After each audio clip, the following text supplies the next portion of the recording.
والتين والزيتون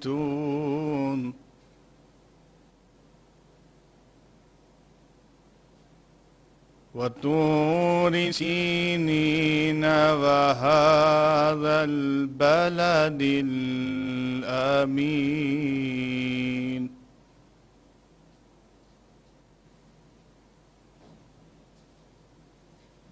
لقد خلقنا الإنسان في أحسن تقويم.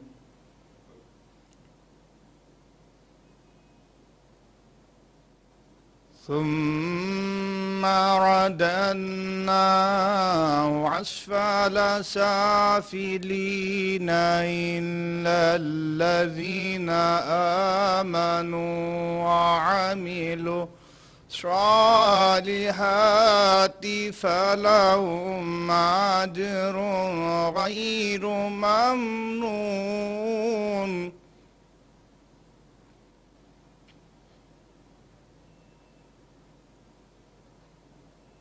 والتين والزيتون وطور سينين وهذا البلد الأمين. لقد خلقنا الإنسان في أحسن تقويم.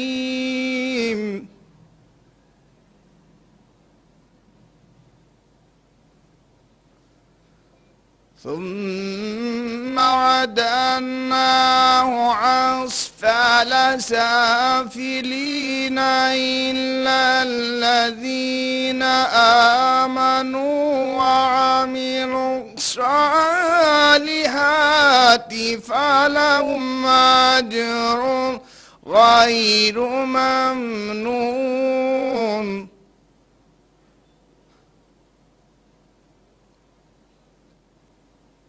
فما يكذبك بعد بالدين أليس الله بأحكم الحاكمين.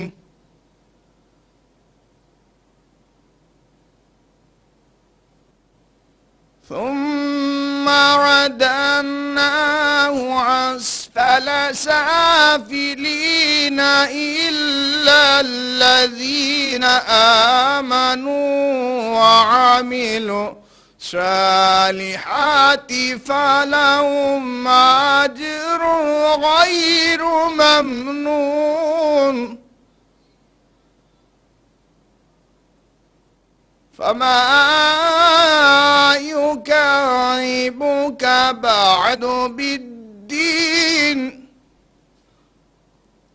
أليس الله بأحكم الحاكمين صدق الله العلي العظيم وصدق رسول النبي الكريم وصدق شهداء كربلاء والصديقين اللهم صل على محمد وآل محمد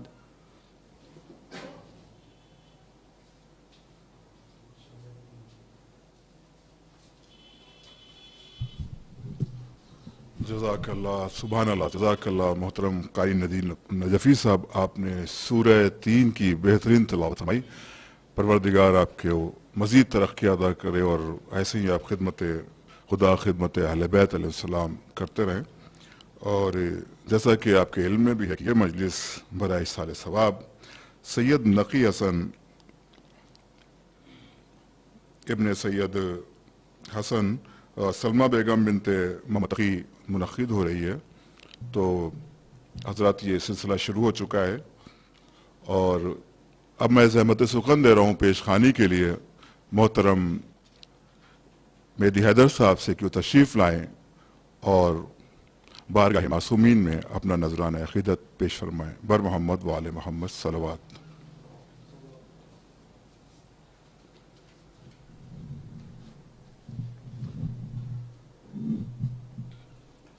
نعرہ صلوات اللہم صلی علی محمد و آل محمد۔ چند شعر سلام کے۔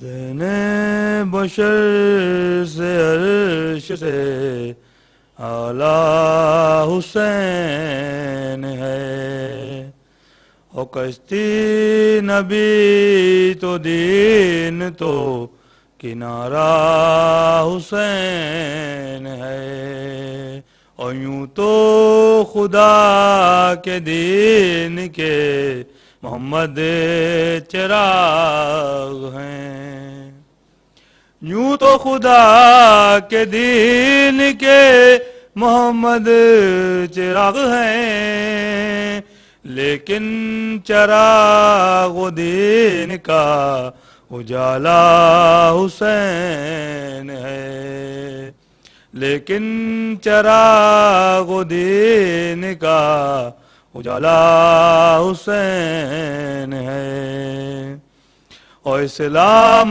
کا شجر تو لگایا رسول نے،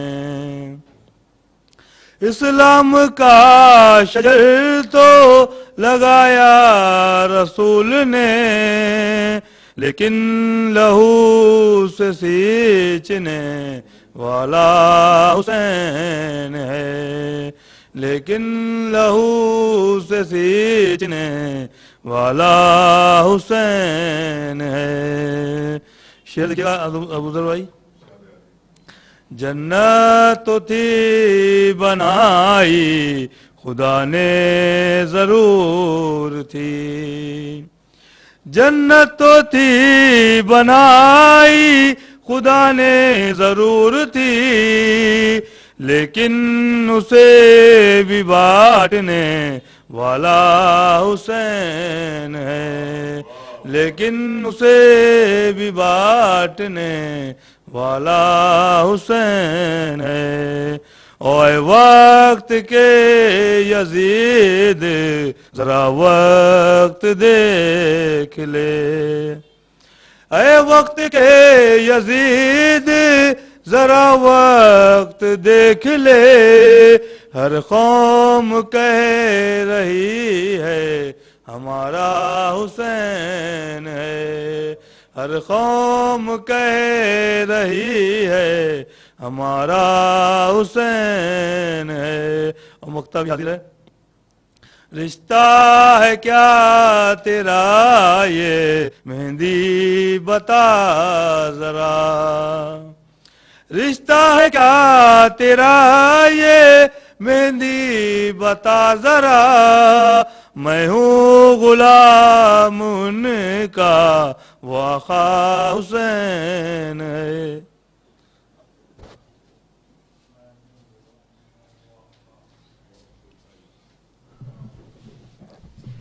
جزاک اللہ محترم مہدی حیدر صاحب، آپ نے بہترین کلام بارگاہ معصومین علیہ السلام میں پیش فرمایا۔ ظاہر ہے کہ وقت مجلس کا بھی ہو چکا ہے اور پیشخوانی کے لیے باقاعدہ اس سلسلے کی آخری پیشخوانی کے فرائض انجام دینے جا رہے ہیں مشہور منقبت خوان نوحہ خان جناب قائم مہدی صاحب، اور ان سے گزارش کی جاتی ہے کہ وہ تشریف لائیں اور بارگاہ معصومین علیہ السلام میں اپنا منظوم نذران عقیدت پیش فرمائیں۔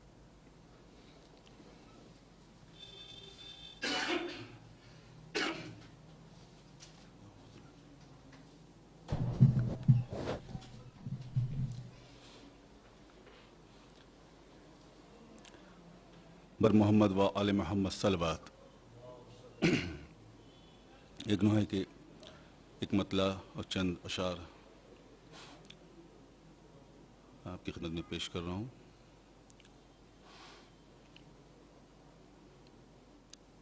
یا بنیا بنت الحسین، یا بنیا بنت الحسین، یا بنیا بنت الحسین، یا بنیا بنت الحسین، زندہ سے سکینہ کو رہائی نہ ملے گی، زندہ سے سکینہ کو رہائی نہ ملے گی، مر جائے گی وہ قید میں ہی قبر بنے گی، زندہ سے سکینہ کو رہائی نہ ملے گی، لے کر سر شبیر وہ سو جائے گی ایسا، لے کر سر شبیر وہ سو جائے گی ایسا، پھر لاکھ جگانے سے بھی دکھیاں نہ اٹھے گی، زندہ سے سکینہ کو رہائی نہ ملے گی، ایک بھائی کفن دے نہیں پائے گا بہن کو، ایک بھائی کفن دے نہیں پائے گا بہن کو، مجبوری یہ حالات کسک بن کے چبھے گی، زندہ سے سکینہ کو رہائی نہ ملے گی.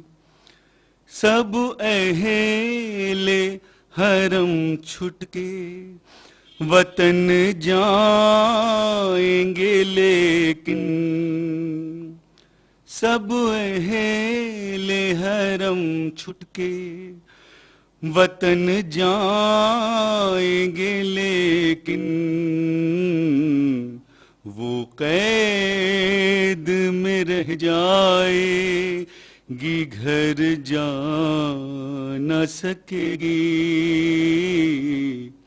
زنداں سے سکینہ کو رہائی نہ ملے گی. وہ خون بھرا کرتا ہی کفن اس کا بنے گا.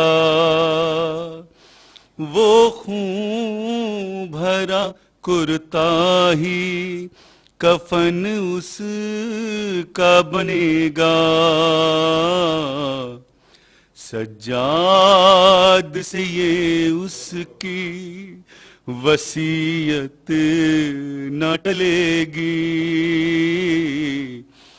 زنداں سے سکینہ کو رہائی نہ ملے گی. بیمار بہن سے بھی ملاقات نہ ہوگی.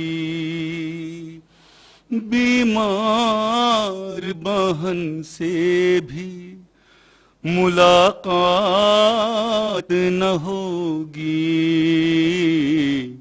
صغرا سے وطن جا کے گلے مل نہ سکے گی. زنداں سے سکینہ کو رہائی نہ ملے گی. اب اس کو کبھی مل نہیں پائے گا مدینہ.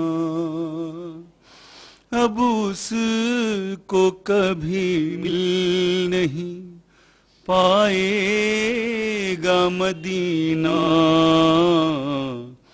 وہ شام کے زندان میں ہی قید رہے گی. زنداں سے سکینہ کو رہائی نہ ملے گی. وہ قید میں مر جائے گی پانی کو ترس کر. وہ قید میں رہ جائے گی پانی کو ترس کر. مظہر نہیں معلوم کہ کب پیاس بجھے گی. مظہر نہیں معلوم کہ کب پیاس بجھے گی. زنداں سے سکینہ کو رہائی نہ ملے گی.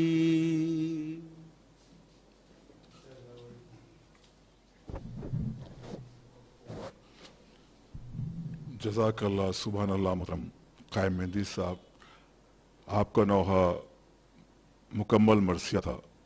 زندہ سے سکینہ کو رہائی نہ ملے گی. یہ بہترین مثال ثواب ہے شہزادی جناب سکینہ سلام اللہ علیہ کے تصدق میں مرحوم سید نقی حسن ابن سید حسن سلمہ بیگم بنت محمد تقی صاحب کے لیے بہترین مثال ثواب تھا نوحہ. اور اس مجلس کو آرگنائز کیا ہے محترم سید ابرار حسین و ان کے بھائیوں نے، اور بڑی کافی رہی ہیں محترم بابو بھائی کی مجلس کو آرگنائز کرنے میں، مجلس کو سلیقے سے اپڈیٹ کرنے میں. میں گراف ایجنسی کی پوری ٹیم کی جانب سے محترم بابو بھائی کا شکریہ ادا کرتا ہوں، جو مسلسل سبھی اسلامک پروگرام میں اور سوشل ایکٹیویٹیز جو ان کی مظفر پور بہار میں رہتی ہیں، اکثر کی مجھے خبر ہوتی ہے، کچھ تو پوشیدہ کام کرتے ہیں جس کی خبر نہیں ہو پاتی ہے۔ بہرحال ہم پوری ٹیم کی جانب سے بابو بھائی کے لیے کی صحت کے لیے دعا کرتے ہیں، ان کی اہلیہ کی صحت کے لیے دعا کرتے ہیں، ہنا باجی کی صحت کے لیے دعا کرتے ہیں۔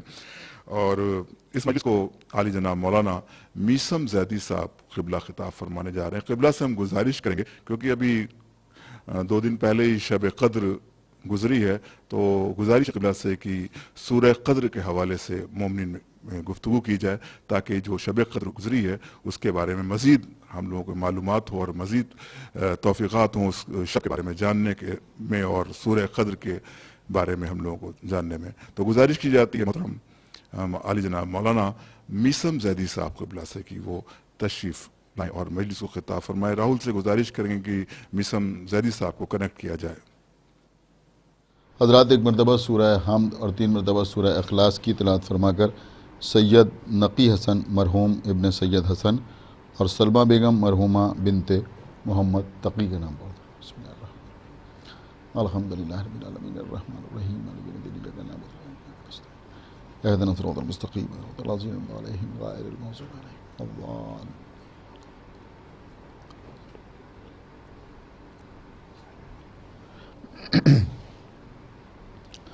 فاتحہ۔ الحمدللہ رب العالمین ایاک نستعین اهدنا الصراط المستقیم صراط الذین انعمت علیہم غیر المغضوب علیہم۔ اعوذ باللہ من الشیطان اللعین الرجیم، بسم اللہ الرحمن الرحیم، الحمد للہ الذی ہدانا لہذا وما كنا لنهتدی لولا ان ہدانا اللہ، لقد جاءت رسل ربنا بالحق، الصلاة والسلام على صاحب الدین والاسلام والحل والحرام والرکن والمقام والصلاة والصیام والسجود والقیام والشریعت والاحکام والحجت والبرہان والمحبت والعرفان والحق والبیان والکتاب والقرآن، سیدنا و نبینا و شفیعنا و مولانا و مولا الثقلین جد الحسن والحسین ابی القاسم محمد وعلى اہل بیتہ الطیبین الطاہرین المعصومین المظلومین المنتخبین المنتجبین الذین اذهب اللہ عنہم الرجس وطہرہم تطہیرا، وَلَعْنَةُ اللَّهِ عَلَىٰ أَعْدَائِهِمْ وَقَتْلَتِهِمْ وَغَاصِبِي حُقُوقِهِمْ وَمُنْكِرِي فَضَائِلِهِمْ وَمَصَائِبِهِمْ أَجْمَعِينَ مِنَ الْآنِ إِلَىٰ يَوْمِ الدِّينِ، أَمَّا بَعْدُ فَقَدْ قَالَ اللَّهُ سُبْحَانَهُ تَبَارَكَ وَتَعَالَىٰ فِي كِتَابِهِ الْمَجِيدِ وفرقانہ الحمید وقولہ الحق، بسم اللہ الرحمن الرحیم، انا انزلناہ فی لیلۃ القدر وما ادراک ما لیلۃ القدر، لیلۃ القدر خیر من الف شہر۔ صلوات پڑھیں پر محمد وآلہ۔ حضرات، یہ ایصال ثواب کے سلسلے کی مجلس منعقد ہو رہی ہے گراف ایجنسی کے توسل سے۔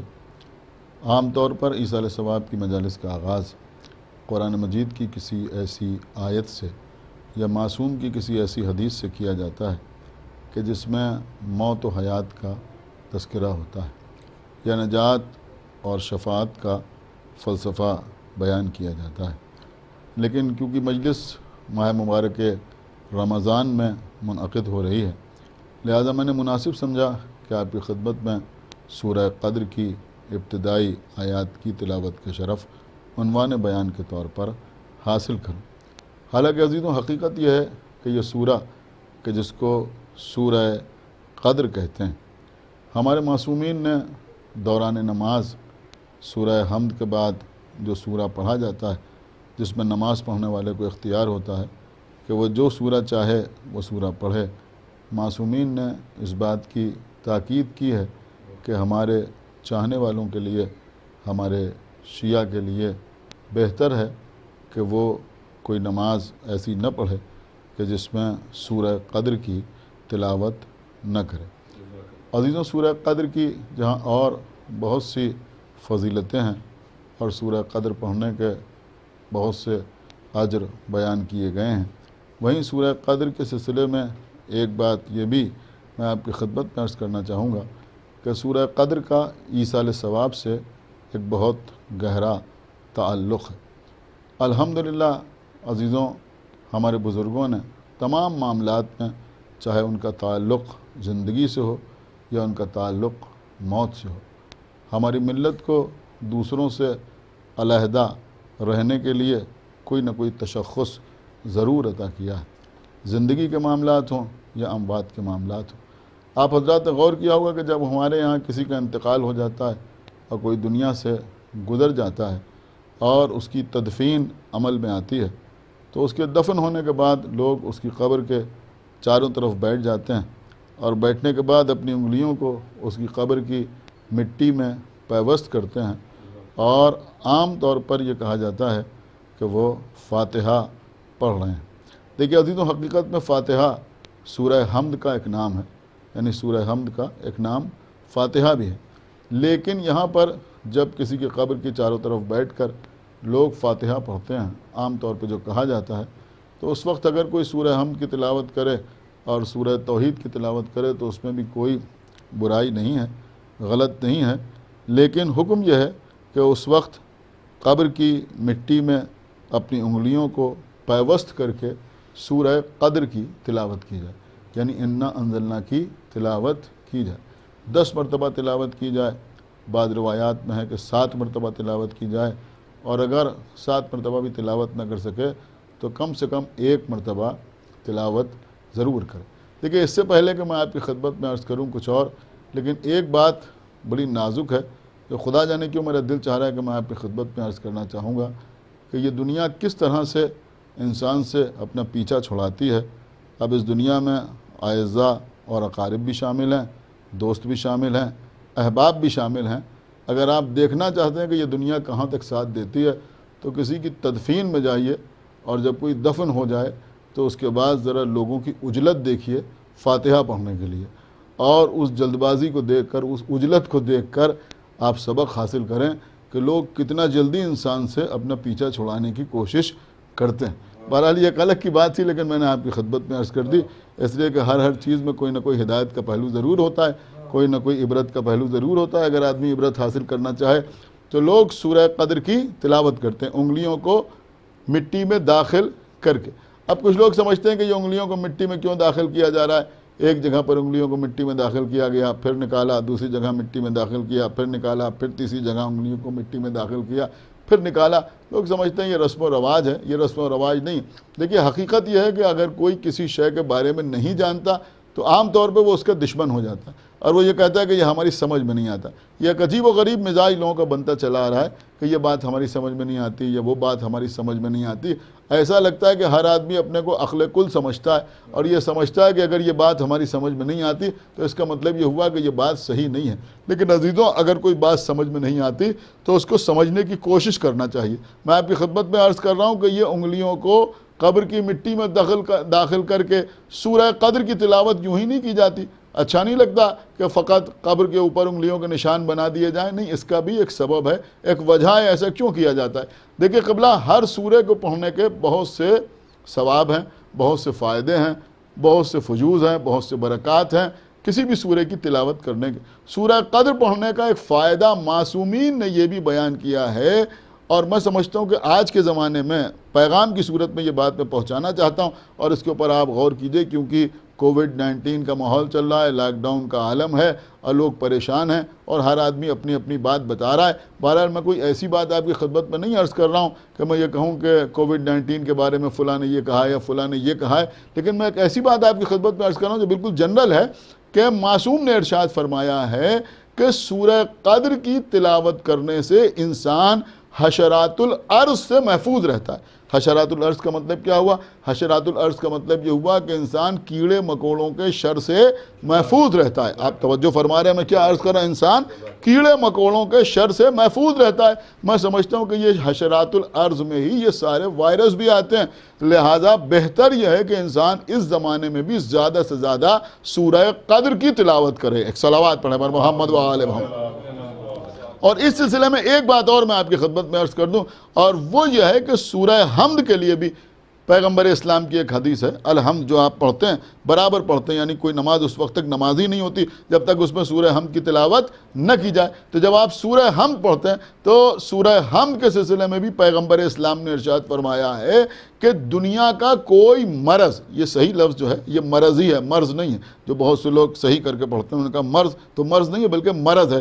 تو پیغمبر نے فرمایا کہ کوئی مرض دنیا کا ایسا نہیں ہے کہ جس کا علاج سورہ حمد میں موجود نہ ہو، یعنی سورہ حمد ہر مرض کے لیے شفا ہے سوائے مرض الموت کے۔ تو اب جب ہر مرض کے لیے شفا ہے تو اس مرض کے لیے بھی شفا ہے۔ ایک صلوات پڑھیں پر محمد و آل محمد۔ آپ غور فرما رہے ہیں۔ اور اس سلسلے میں ایک واقعہ علامہ سبطان سرسوی صاحب قبلہ نے اپنی کتاب مصحف ناطق میں تحریر فرمایا ہے۔ بہت بڑے علامہ گزرے ہیں علامہ سبطان سرسوی صاحب قبلہ، عقائد کے سلسلے میں اور معارف کے سلسلے میں بڑی زبردست کتابیں انہوں نے تحریر کی ہیں۔ تو علامہ سبطان سرسوی صاحب نے یہ واقعہ تحریر کیا ہے کہ ایک بار پیغمبر اسلام کہیں چلے جا رہے تھے، راستے میں ایک جگہ پر پیغمبر نے قیام کیا۔ اب جب پیغمبر نے قیام کیا تو سامنے ایک بستی تھی، وہاں سے ایک آدمی دوڑا ہوا آیا، اس نے دیکھا کہ قافلہ ٹھہرا ہوا ہے، وہ یہ نہیں جانتا تھا کہ یہ پیغمبر ہیں اور ان کے ساتھ کون لوگ ہیں۔ تو اس نے آنے کے بعد کہا کہ کیا آپ کے قافلے میں کوئی ایسا آدمی ہے کہ جو سانپ کے زہر کو زائل کرنا جانتا ہو؟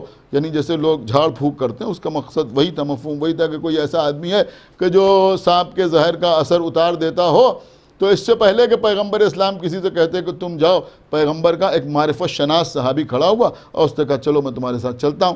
اب روایت میں اس صحابی کا نام نہیں ہے، وہ گیا اور تھوڑی دیر کے بعد جب واپس آیا تو پورا گاؤں اس کے ساتھ واپس آیا، پوری بستی اس کے ساتھ واپس آئی۔ اور آنے کے بعد ان لوگوں نے پیغمبر سے کہا کہ آپ کا بہت بہت شکریہ کہ آپ کے قافلے کا ایک آدمی گیا، ایک نوجوان کو سانپ نے کاٹ لیا تھا اور وہ بہت بری طرح تڑپ رہا تھا، اس نے کچھ پڑھا اور اس کو اللہ نے صحت عطا کر دی، آپ کا بہت بہت شکریہ۔ شکریہ ادا کر کے وہ لوگ چلے گئے۔ تو پیغمبر نے اپنے اس صحابی سے پوچھا کہ کیا تو یہ فن جانتا ہے کہ سانپ کا زہر کیسے اتارا جاتا ہے؟ تو اس نے کہا اللہ کے رسول، ہاتھ جوڑ کے کہا کہ اللہ کے رسول میں کوئی فن نہیں جانتا۔ کہا پھر کیا بات ہے؟ کہ آپ ہی نے ارشاد فرمایا تھا کہ سورہ حمد میں ہر مرض کا علاج ہے۔ تو میں نے سوچا کہ بھئی یہ بھی ایک مرض ہے، تو میں چلا گیا، بس میں نے سورہ حمد کی تلاوت کی، اور جب میں نے سورہ حمد کی تلاوت کی تو اس کا مرض ختم ہو گیا اور سانپ کے زہر کا جو اثر تھا وہ تمام ہو گیا۔ دیکھیں یہ ایک چھوٹا سا واقعہ ضرور میں نے آپ کی خدمت میں عرض کیا، لیکن اس سے ایک نتیجہ ضرور نکلتا ہے کہ بھئی اس صحابی کو پیغمبر کی جو حدیث یاد تھی کہ سورہ حمد پڑھنے سے سانپ کے کاٹے کا اثر نہیں ہوتا، کیا یار غار کو پیغمبر کی حدیث یاد نہیں تھی؟ اب دو ہی باتیں ہیں کہ یا تو پیغمبر کی حدیث یاد نہیں تھی یا سورہ حمد یاد نہیں تھا۔ ایک صلوات پڑھیں پر محمد و آل محمد پر۔ دو ہی باتیں ہیں، اس کے علاوہ کوئی تیسری بات نہیں ہو سکتی۔ تو بہرحال بات کہاں سے کہاں آ گئی؟ تو میں عرض کر رہا تھا کہ سورہ قدر یعنی اِنَّا أَنزَلْنَا بہت آسان مسئلہ ہے، میں کوئی ایسی دعا آپ کو نہیں بتا رہا ہوں، کوئی ایسا سورہ نہیں بتا رہا ہوں کہ جس کو یاد کرنا پڑے۔ سورہ قدر وہ سورہ ہے کہ جو حشرات الارض سے انسان کو محفوظ رکھتا ہے۔ تو اب چونکہ سورہ قدر حشرات الارض سے انسان کو کیڑے مکوڑوں سے، حشرات الارض کا مطلب کیڑے مکوڑوں سے انسان کو محفوظ رکھتا ہے، لہٰذا ہم کسی مرحوم کی قبر کی مٹی میں انگلیوں کو داخل کرتے ہیں اور بار بار سورہ قدر کی تلاوت کرتے ہیں۔ کیوں کرتے ہیں؟ کہ اس لیے کرتے ہیں کہ جب ہم سورہ قدر کی تلاوت کرتے ہیں تو ہماری انگلیوں سے جو ریز نکلتی ہیں، جو ریز یعنی جو کرنیں، جو شعاعیں نکلتی ہیں، وہ قبر کے اندر جاتی ہیں اور ان شعاؤں کی وجہ سے وہ میت کیڑے مکوڑوں کے شر سے محفوظ رہتی ہے۔ دیکھیں یہ فلسفہ ہے قبر کے چاروں طرف بیٹھ کر، آپ توجہ فرما رہے ہیں، اس طرح سے سورہ قدر کی تلاوت کرنے کا، تو ان شعاؤں کی وجہ سے میت کیڑے مکوڑوں کے شر سے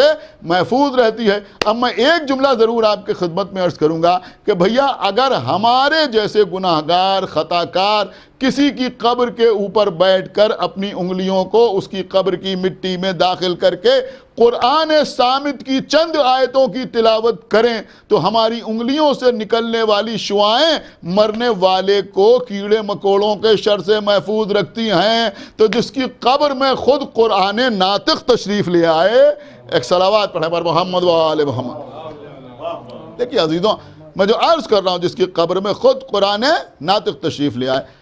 ہمارے اور آپ کے چھٹے امام، امام جعفر صادق علیہ الصلوۃ والسلام ارشاد فرماتے ہیں کہ دیکھو اللہ کی رحمت سے اتنا زیادہ پر امید بھی نہ ہو جاؤ کہ گناہوں پر دلیر ہو جاؤ۔ دیکھیں عجیب و غریب قول ہے کہ اتنے زیادہ پر امید بھی نہ ہو جاؤ کہ گناہوں پر دلیر ہو جاؤ، اور اس کے بعد فرمایا کہ عذاب الہی سے اتنا زیادہ خوف زدہ بھی نہ ہو جاؤ کہ اللہ کی رحمت سے مایوس ہو جاؤ۔ ایک صلوات پڑھیں پر محمد و آل محمد۔ اللہ کی رحمت سے مایوس ہو جاؤ، اس لیے کہ جو شخص اللہ کی رحمت سے مایوس ہے اس کے لیے جہنم کے علاوہ کوئی اور ٹھکانہ نہیں ہے، کہیں کوئی ٹھکانہ نہیں ہے جو اللہ کی رحمت سے مایوس ہو جائے۔ دیکھیں کتاب کا نام ہے معانی الاخبار، کتاب ہے معانی الاخبار۔ معانی الاخبار میں شیخ صدوق علیہ رحمت تحریر فرماتے ہیں کہ ابلیس کا نام بھی ابلیس نہیں تھا۔ پھر کبھی موقع ملا تو میں آپ کی خدمت میں یہ ساری وضاحتیں کر سکتا ہوں کہ ابلیس کا نام بھی ابلیس نہیں تھا، بلکہ ابلیس کا نام یعنی شیطان کا نام ابلیس نہیں تھا، بلکہ اس کا نام حارث تھا، کیونکہ اس نے جناب آدم کو سجدہ کرنے سے انکار کیا اور اللہ نے اس پر لعنت کی، تو کیونکہ وہ اللہ کی رحمت سے مایوس ہو گیا اس لیے وہ ابلیس کہلایا۔ اس کا مطلب یہ ہوا کہ ابلیس اسے کہتے ہیں جو اللہ کی رحمت سے مایوس ہو جائے، اور وہی قابل لعنت ہوتا ہے۔ اب میں کیسے آپ کی خدمت میں عرض کروں کہ خود اللہ کے رسول کا ارشاد گرامی ہے کہ روز قیامت مولا علی کی ولایت کے ہر منکر کی پیشانی پر لکھا ہوگا کہ یہ اللہ کی رحمت سے مایوس ہے۔ ایک صلوات پڑھیں پر محمد و آل محمد۔ یا اللہ کی رحمت سے مایوس ہے، یا اللہ کی رحمت سے مایوس ہے۔ تو میں عرض کر رہا تھا کہ اللہ کی رحمت سے مایوس کون نہیں ہے کہ جو ولایت امیر المومنین کا قائل ہے۔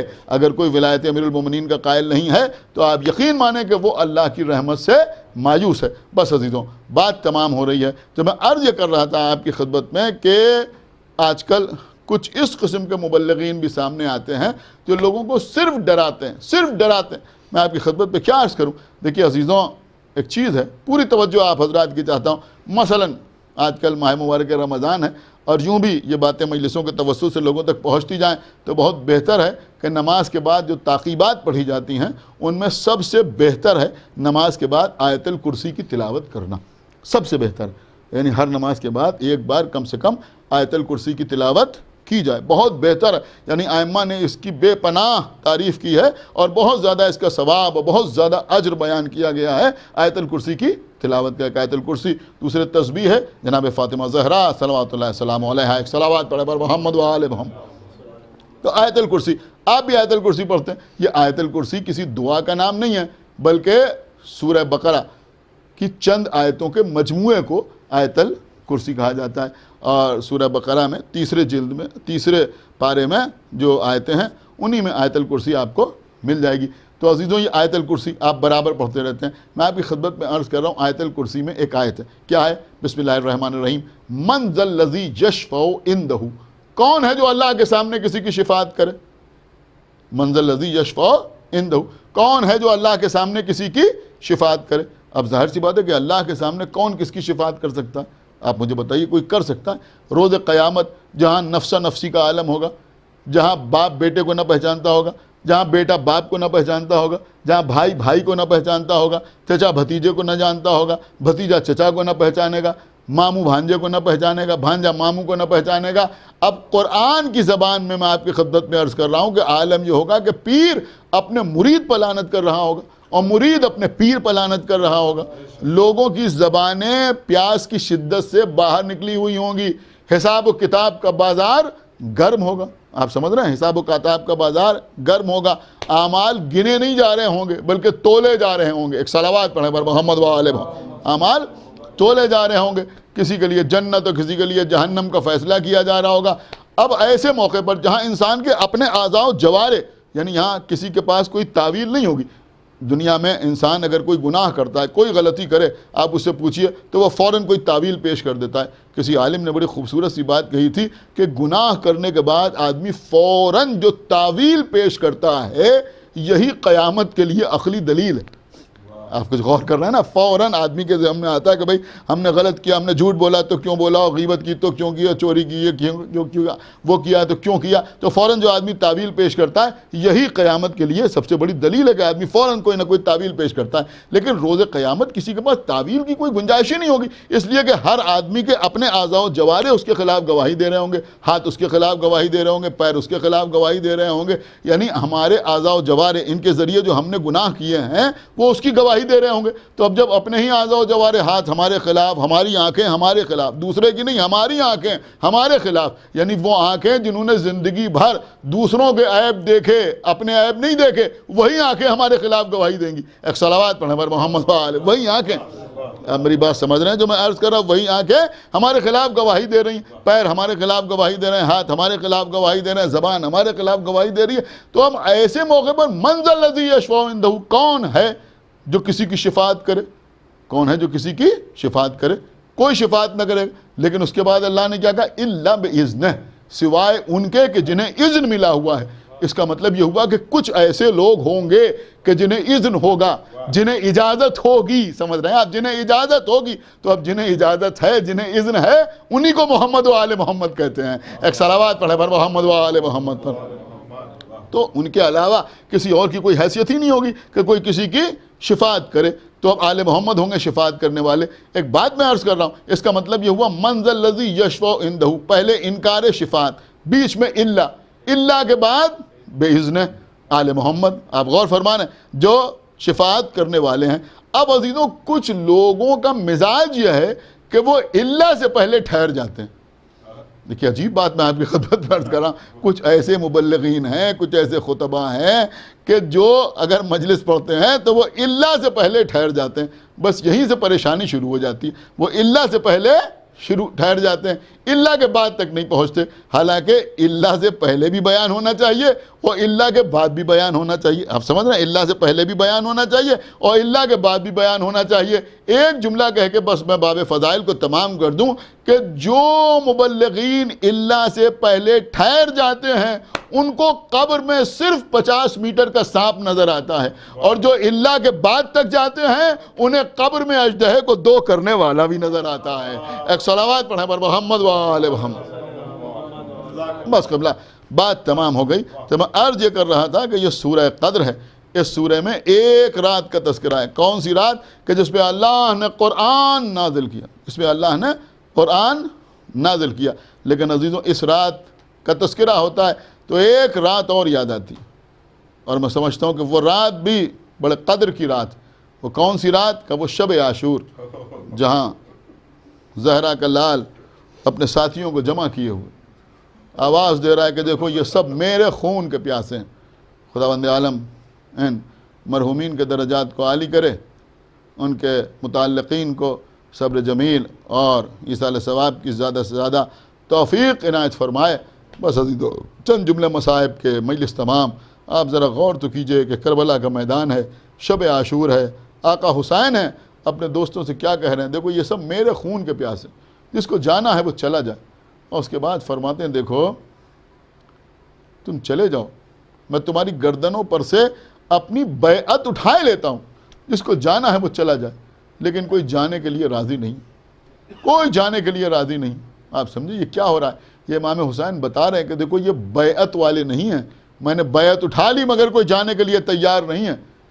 اس کے بعد فرمایا کہ میں تمہیں جنت کی بشارت دیتا ہوں، چلے جاؤ۔ اب عزیزوں اگر اب بھی کوئی اٹھ کے چلا جائے تو اسے کوئی جنت پہ جانے سے روک نہیں سکتا، اس لیے کوئی ہمہ شمہ جنت کی بشارت نہیں دے رہا ہے۔ جوانان جنت کا سردار کہہ رہا ہے، مالک جنت کہہ رہا ہے، جس کے صدقے میں جنت بنی ہے وہ کہہ رہا ہے کہ میں تمہیں جنت کی بشارت دیتا ہوں، چلے جائیں تو جنت ہی میں جائیں گے۔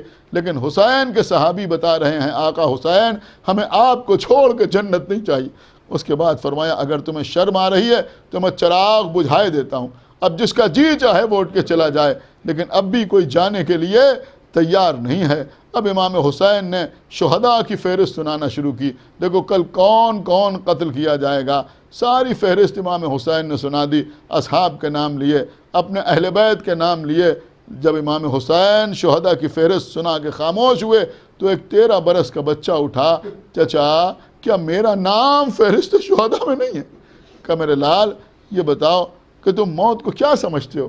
کہا چچا اگر آپ کی محبت میں موت آئے تو شہد سے زیادہ شیریں ہے۔ کہا میرے لال تمہارا نام بھی فہرست شہداء میں ہے اور تمہارے 6 مہینے کے بھائی علی اصغر کا نام بھی فہرست شہداء میں۔ جب اپنا نام سنا تو خوش ہوئے، چہرے پر تبسم آیا، لیکن جب علی اصغر کا نام سنا کہا چچا کیا اشقیاء خیموں میں چلے آئیں گے؟ میرا بھیا تو میدان میں جانے کے لائق بھی نہیں ہے۔ کہا میرے لال تمہارا بھائی پیاسا ہوگا، میں تمہارے بھائی کو ہاتھوں پر لے کے دشمنوں کے سامنے جاؤں گا، سوال آب کروں گا، 3 بھال کا تیر چلایا جائے گا، علی اصغر میرے ہاتھوں پر شہید ہو جائیں گے۔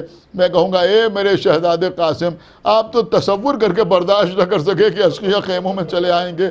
ذرا بعد قتل حسین آگے دیکھیے، اشقیاء خیموں میں چلے آئے، کوئی زینب کے سر سے چادر چھین رہا ہے، کوئی ام کلثوم کے ہاتھوں میں رسیاں باندھ رہا ہے، کوئی سکینہ کے رخساروں پر تماچے مار رہا ہے، کوئی سید سجاد کے نیچے سے بستر کھینچ رہا ہے۔ بس عزیزوں مجلس تمام، اب امام حسین علیہ السلام فرماتے ہیں کہ اب تم لوگ اپنے اپنے خیموں میں جاؤ۔ تمام امام حسین کے اصحاب اور حسین کے اہل بیت اپنے اپنے خیموں میں آئے۔ آقا حسین جناب زینب کے خیمے میں آئے، بی بی زینب سے کچھ دیر گفتگو کرتے رہے، اس کے بعد فرمایا بہن زینب اب میں دیکھنا چاہتا ہوں کہ اس وقت میرے دوست میرے احباب کیا کر رہے ہیں اور میرے گھر والے کیا کر رہے ہیں۔ آقا حسین تنہا نکلے، سب سے پہلے انصار کے خیموں کا رخ کیا۔ ایک بڑے خیمے میں تمام انصار حسین جمع تھے۔ امام حسین نے جھانک کے دیکھا، آپ کو معلوم ہے کیا منظر تھا؟ بالکل وہی منظر جو ہماری یہاں مجلس میں ہوتا ہے۔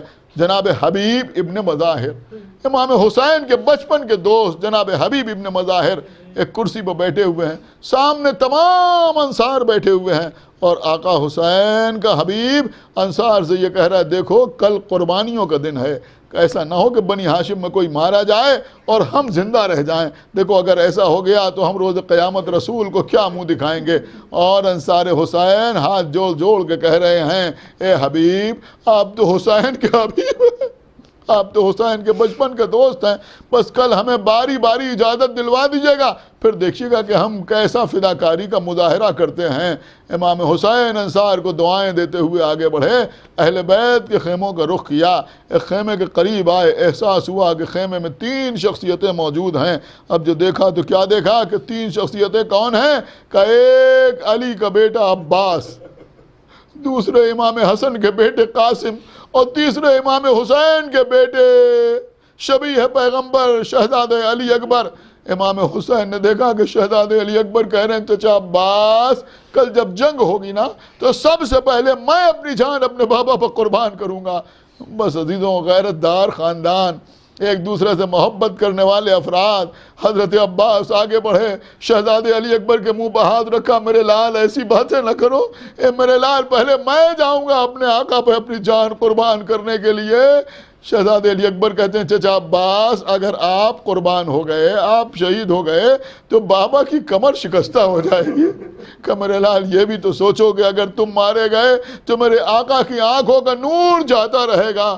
جناب قاسم بیچ پہ کھڑے ہوئے کہ چچا نہ پہلے آپ میدان میں جائیں گے نہ بھیا علی اکبر پہلے آپ شہادت پیش کریں گے، پہلے میں جاؤں گا اپنی شہادت پیش کرنے کے لیے، اس لیے کہ اگر چچا مارے گئے تو میرے چچا حسین کی کمر شکستہ ہو جائے گی، اگر بھیا علی اکبر مارے گئے تو امو حسین کی آنکھوں کا نور جاتا رہے گا۔ ارے میں جاؤں گا، میں تو یتیم ہوں۔ بس عزیزو اتنا سننا تھا کہ امام حسین خیمے میں داخل ہوئے، قاسم کو سینے سے لگایا، میرے لال جب تک تمہارا چچا زندہ ہے اپنے کو یتیم تصور نہ کرو۔ پروردگار جو واسطہ محمد والے محمد کا ہماری اس عبادت کو قبول فرما، پروردگار جو واسطہ محمد والے محمد کے تمام حاضرین مجلس اور بانیان مجلس کے دلی مقاصد کی تکمیل فرما، پروردگار جو واسطہ محمد والے محمد کا ہم کو اعمال صالحہ کے توفیق عنایت فرما، ہمارے عقائد کو صحیح سالم رکھ، ہم جب تک زندہ رہیں آل محمد کی محبت اور ان کے دشمنوں کی عداوت پہ زندہ رہیں، اور دنیا سے جائیں تو یہ دونوں عظیم ترین نعمتیں اپنے ساتھ لے کے جائیں۔ پروردگار جلد از جلد ہمارے امام زمانہ کو ظہور فرما اور ان کا اصحاب اور انصار میں ہمارا